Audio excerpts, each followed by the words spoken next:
Rachel, how did you find carnivore? Um, okay, so I'm gonna start back a little bit, like most of your guests do. Um, about a year or so, um, sorry, about 4 years ago, I was feeling pretty terrible all the time. I'd get stomach aches almost every time I ate.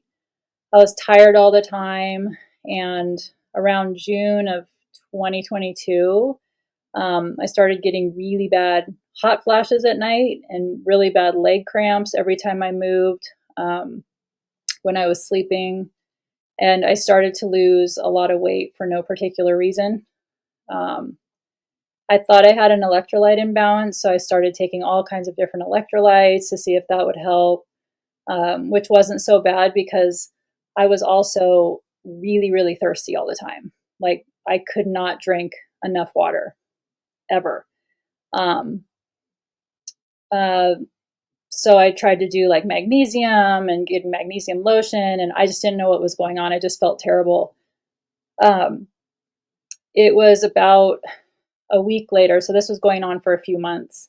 It was about a week after I started taking a whole bunch of supplements and everything that I woke up in the morning and I went to the kitchen and I sat on the floor, and my husband came out eventually, and I just said, I don't know why, but I just feel like I'm dying.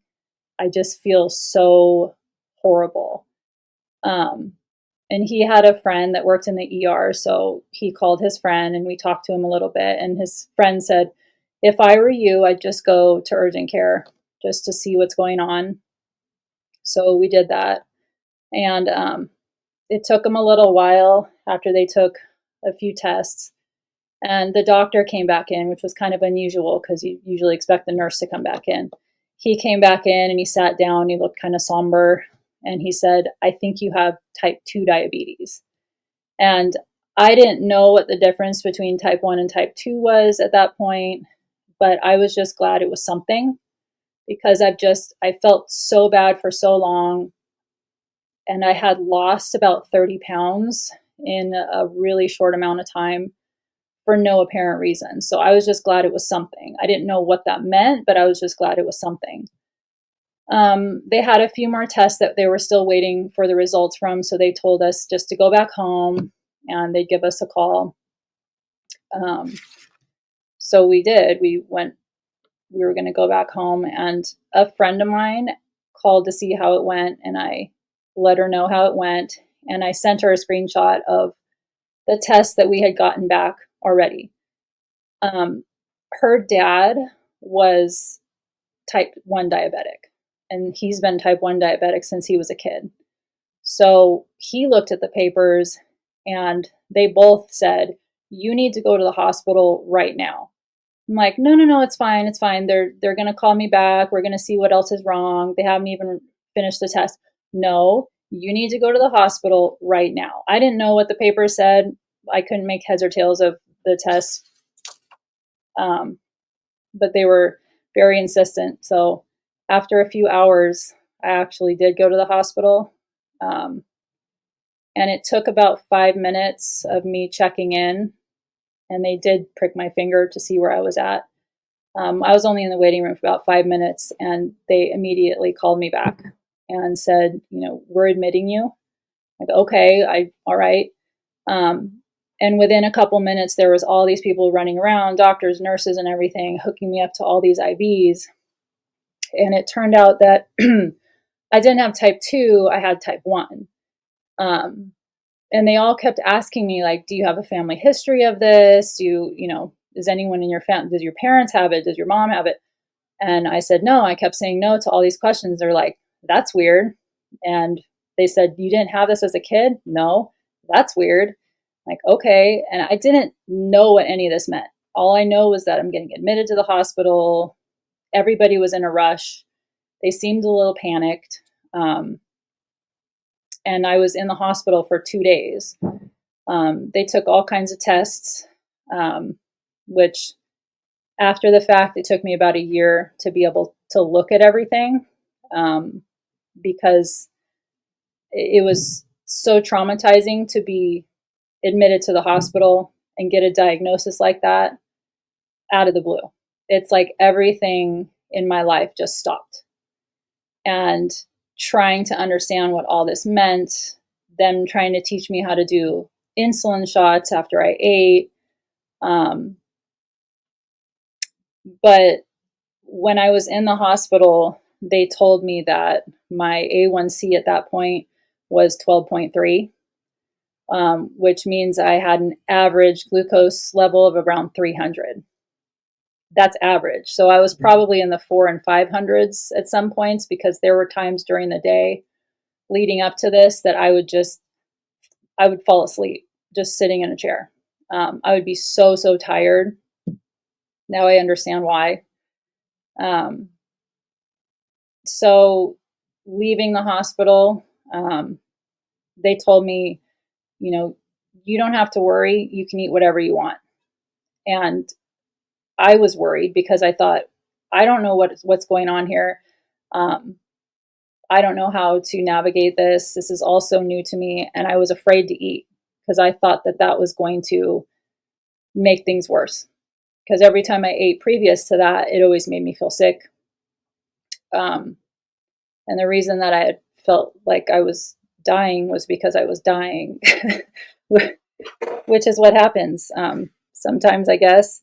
My body was wasting, and that's why I lost so much weight, because the food that I was eating wasn't getting into my cells because my pancreas wasn't working at 100%. My vision got worse because my insulin was so out of whack that I went from not ever needing glasses to needing a 2.0 prescription like overnight. So I needed to get glasses. And I kind of knew that even though the doctor said you can eat whatever you want, I knew that wasn't correct. Like, you shouldn't just eat whatever you want. But at that time, it was comforting, because it made me feel like, okay, I can try to navigate this while being somewhat normal, and try to figure that out as we go. So, yeah, that day that I got discharged, I actually had to go back to the hospital because my numbers still weren't under control, and I was shaking so bad. I don't know why. Until the next day, I went to my first appointment, and the meter that I had, the finger prick meter, mine was reading 600, but the one in the doctor's office was reading 200. So my very first night at home, I was making insulin corrections for a blood glucose level that was 3 times the amount of what it actually was. So I think, and I can't prove it obviously, but I think the reason I was shaking so bad was because maybe I really think it was the Lord keeping me alive, because I had taken so much insulin to correct for those high numbers that I was shaking really hard, and it was releasing glucose into my system to keep me alive. Because when I went to the hospital again that night, it was 400. My numbers were 400. So anyway, the next few days it was a little difficult. Obviously, I had to just think about today, the day that I was on. And I was always thinking about food and numbers and insulin and everything. And I got this thought about a book that I read a while ago. And it had to do with a woman who was an herbalist who had MS, and she cured her MS by radically changing her lifestyle. And I thought, that's interesting. MS attacks your body. Type 1 is your body attacking itself.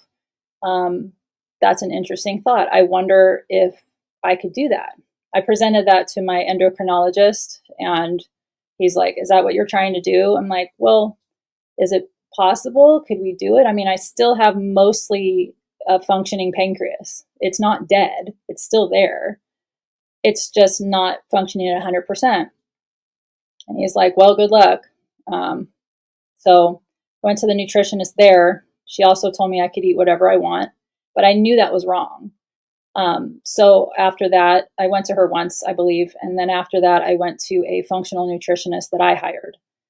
And I started telling her the story again. And I started saying, they say I can eat whatever I want, but I know that's not right. And before I could finish, she said, I think we can reverse this, without me even saying that. So I'm like, okay. And she said, we need to cut out all grains and all sugar. Do you want to just like tiptoe into that? Or do you want to just jump in? I said, no, I'm familiar with what you're talking about. She was talking about paleo. I said, let's just go for it. Like, why would I need to tiptoe into it? I want to reverse damage, whatever happened. So I went paleo for a little while, and that was working okay. And then through time and just watching YouTube videos and the different doctors, all the ones that have been mentioned before, that everybody's familiar with, household names, plus some other ones I've been watching, and I'm willing to do basically anything, not just diet related. But if something makes logical sense to me, then I'm willing to do it. If someone can explain this is why this works, and it's not just, it worked for me, it worked for my cousin or whatever. But when you have so many stories, and not just like basic people like me, like doctors and nurses and medical professionals who said this actually works and here's why. Um, all these anecdotal stories at some point need to become a hypothesis. Like, there's a reason why this is working. We need to look into this. So it took about a year of paleo, and I just was cutting things out bit by bit until I started doing more carnivore. Um, and it's really weird when you first start doing it. It's weird when you start doing anything that's out of the norm, even paleo, because you go to the store and you're like, I can't eat anything here. Everything's poison. It will all kill me. And then it's like, you get paralyzed. You don't, what am I supposed to eat? I can't eat anything. You have to look at all the ingredients. And so I kind of like that I started that way first instead of just jumping into carnivore, because that would have been really bad. Like, I would have stopped the first week. Um, but slowly cutting things out, I think, also helps your gut microbiome, because then you're not just freaking your body out. And your body needs a chance to heal anyway. Your gut needs a chance to start to heal um, from all the garbage you've been eating.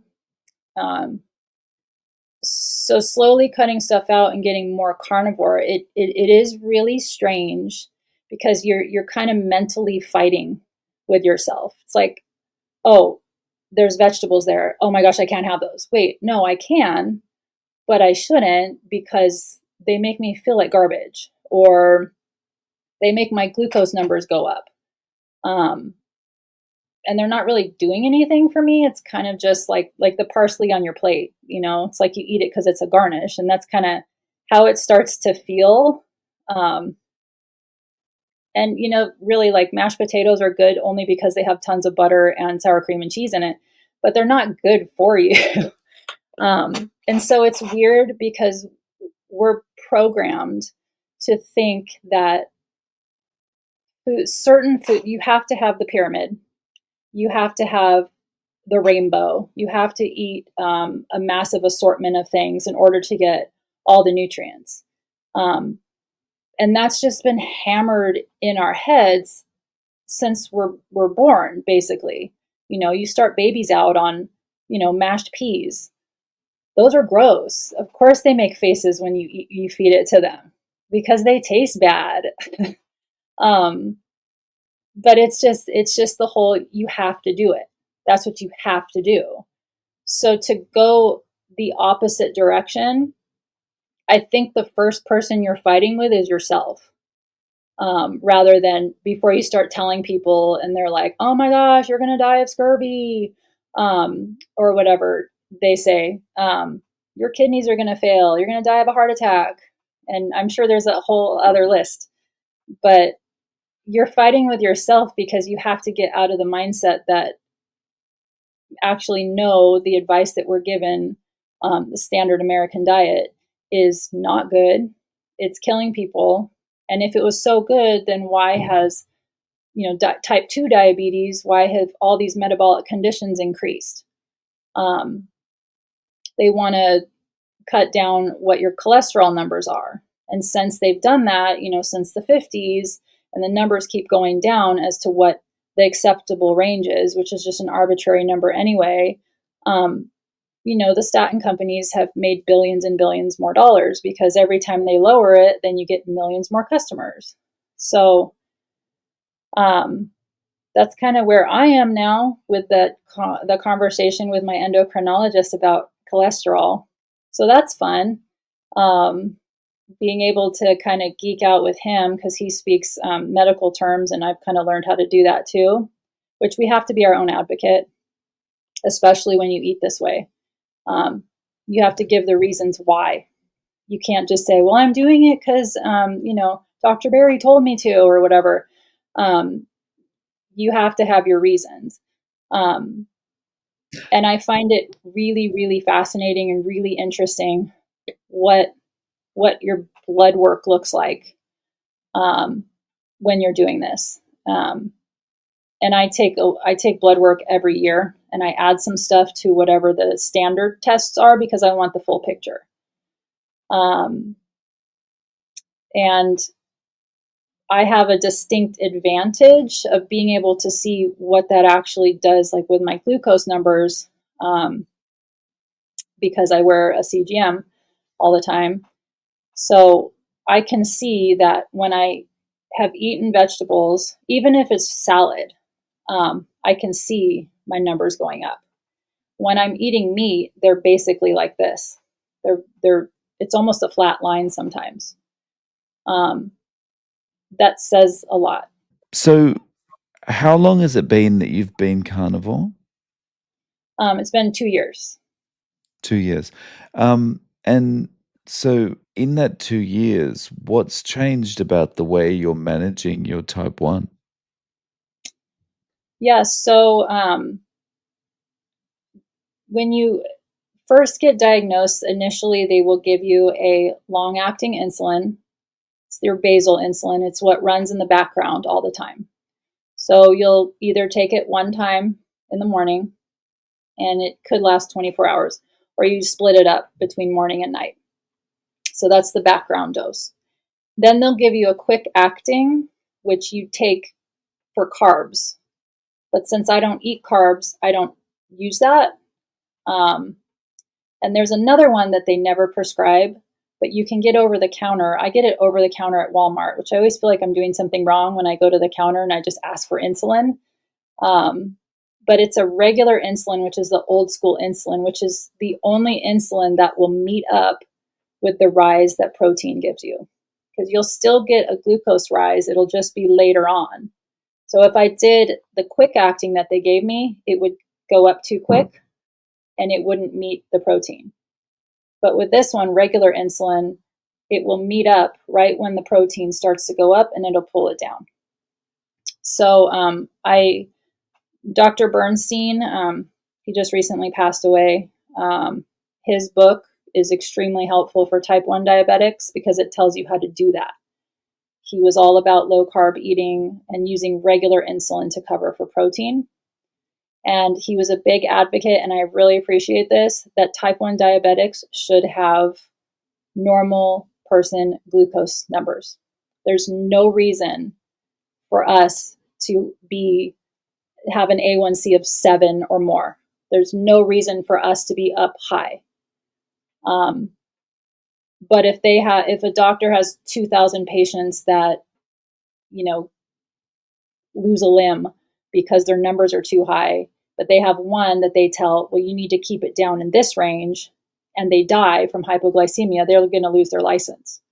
So it's safer for them just to say, no, you need to stay up here where nobody should be ever, because you start getting damage at like the 140 range. Um, so so I use much less insulin than I would if I were eating a standard American diet. Um, Probably total, maybe up to 20 units total. That's including my basal and anything protein related. So, and that's a lot. That's like max. If I work out, I lift weights and do weight training. So after that, I usually eat more in a sitting. I could eat like a pound of meat after that, but typically I do 8 ounces. So it just varies. It just depends on what I'm doing. Wow. So, I mean, in terms of management, you're still having to, of course, take some insulin, but it's a much smoother process, or it's more predictable now? It is. I mean, my numbers can go up just if the wind blows, but it is more predictable. And my husband always tells me that I give myself too much of a hard time on that, and I need to lower the bar a little bit. I'm very hard on myself, um, because my goals, I have daily goals. I can't look into the future and say my goal is to cure my diabetes, because that's not. I'm looking at today, and today I want my fasting glucose numbers to be under 100. I want normal people numbers. Those are my goals. So if that means I need to walk extra on the treadmill, I need to drink more water, I'll do that. So I'm thankful for this, because it makes me have to work really hard. I'm thankful for this way of eating because it makes sense, especially for diabetics. Um, you're running on fat, which is wild, because everyone still says, even in the gym, you need carbs. You got to carb load before you go work out. Well, no, you're just working through that sugar when you go to work out. You're not actually doing anything to your body yet. Um, and I'll go to the gym fasted and be fine. So last time I'll eat is like say 6 o'clock at night, and then I'll go to the gym the next morning, and I'm not dying from lack of sugar.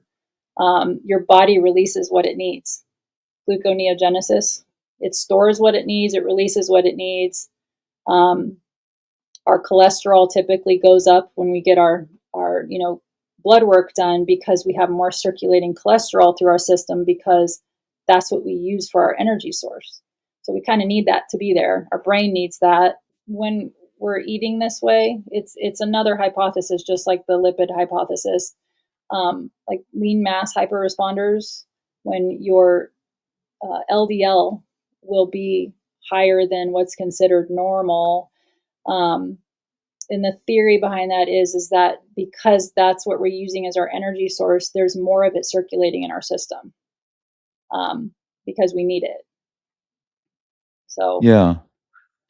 So, has this put you in a situation where you're, um, constantly trying to justify yourself to your doctors or your endocrinologist? yeah, I had a doctor that went pretty feral on me. He was my GP. He yelled at me that, are you a doctor? What do you know? And he said, when you get your coronary artery calcium scan back and it's at 1,000, then you'll be talking about getting statins. I'm like, okay, well, I'm going to go get a coronary artery calcium score right now. And so I had my endocrinologist order that for me, and it came back at 0, which I then asked the office to send over to the GP because I'm petty. Um, and I just wanted to show him that it's not 1,000. So, but everybody else, I kind of tiptoe around it. I don't just go straight into carnivore Tourette's, where I'm like, I have carnivore, you need to do it too. Um, I don't want to sound like the carnivore version of a vegan either. So I kind of try to temper what I say and kind of feel it out. because I know that people are weird about it, and I'm going to hear the same kind of things that I always say, or the same kind of things I always hear from people, the scurvy, the you need variety, carbs, blah, blah, blah. So my endocrinologist, I'm not sure. I mean, I've been seeing him for 3 years, and I think he's a good sport. I don't think he agrees with everything, especially the cholesterol. But that's just, we could see in real time cognitive dissonance at work. It's like he can't understand why all the other numbers are fine. Everything else points to a perfectly healthy person, but he can't get past the cholesterol numbers. And it's kind of fascinating to see like the short circuiting happening. It's like he doesn't know quite how to put that together. But he's a good sport. So for the most part, I've had good luck with doctors.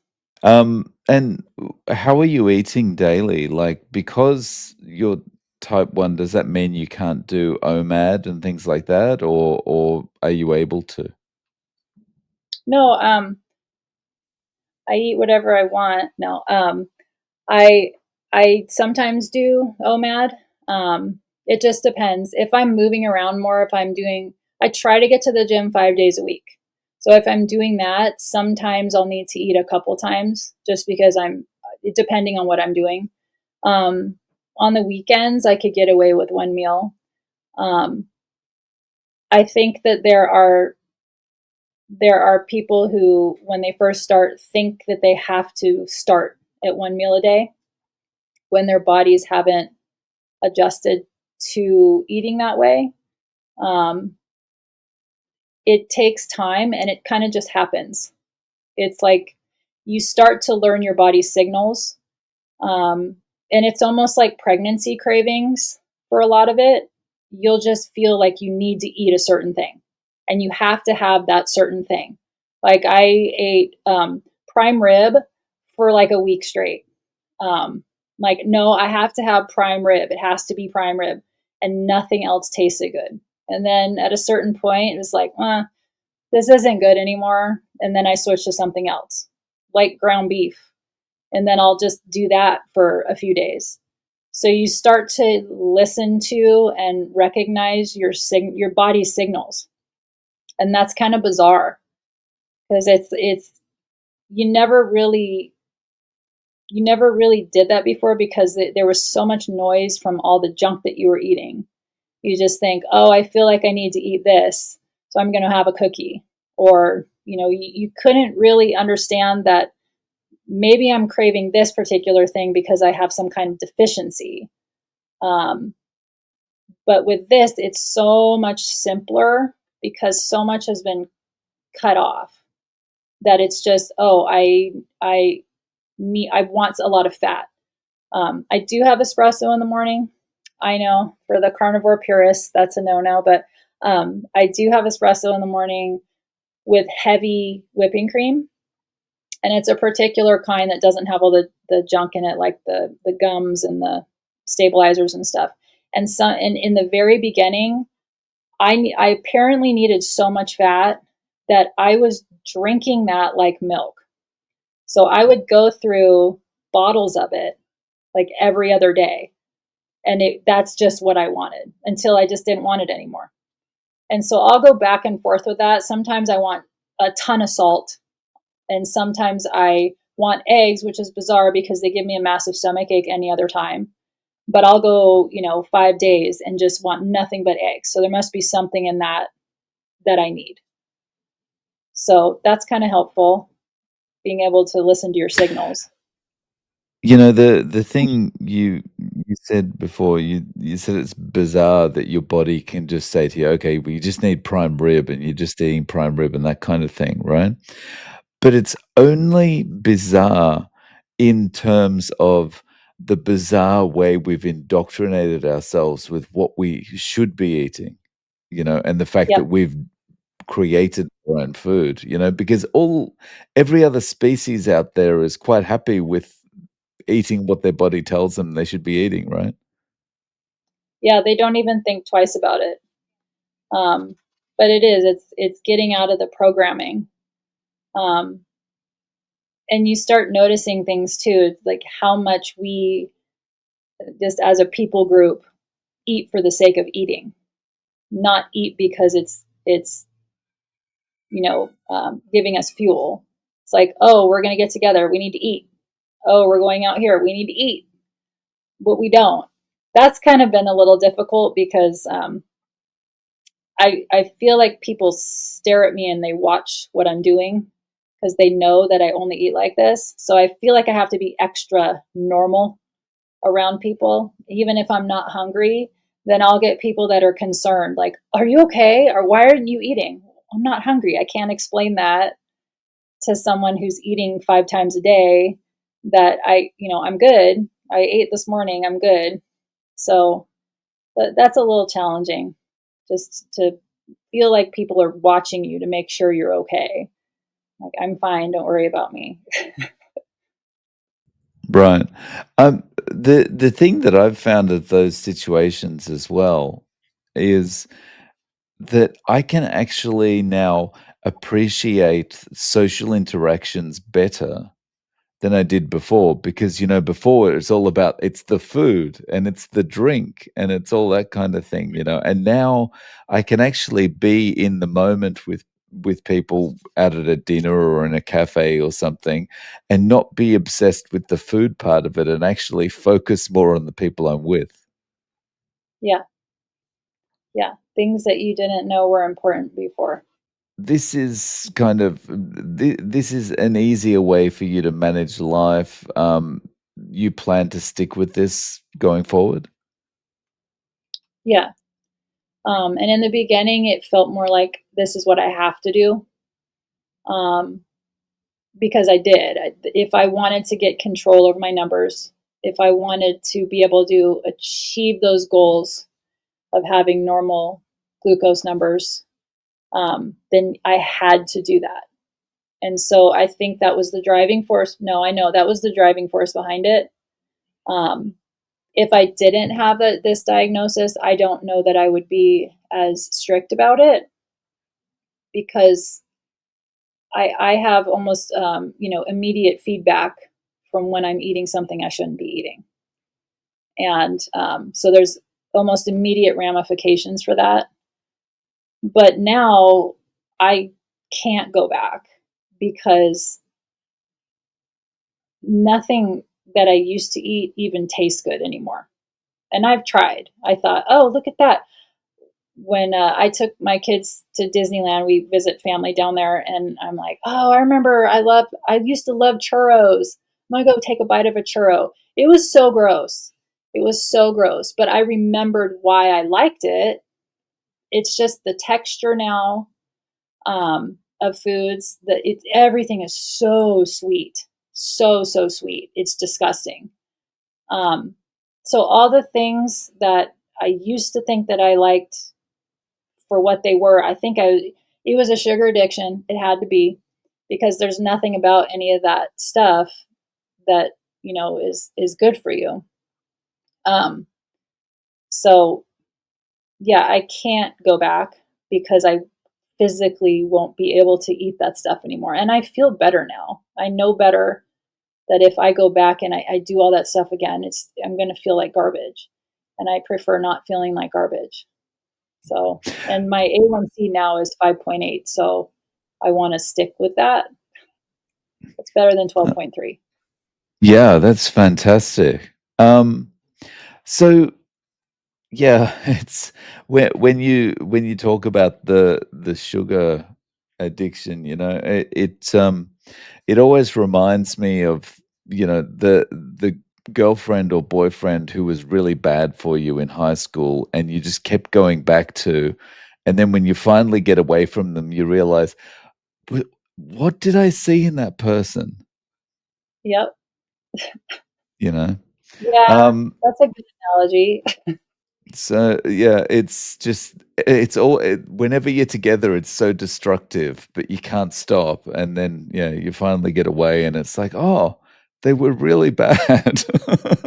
When people are starting and they have to push through that the first, couple weeks. And they call it the keto flu. Um, yeah, that's your body coming off of a drug addiction, basically. That's why you feel like that. But if you push through that, then you don't want that stuff anymore. You don't want the sugar. You don't have a craving for it anymore. So, I mean, a lot of people give up quick because they haven't lost weight. I know a lot of people who do that.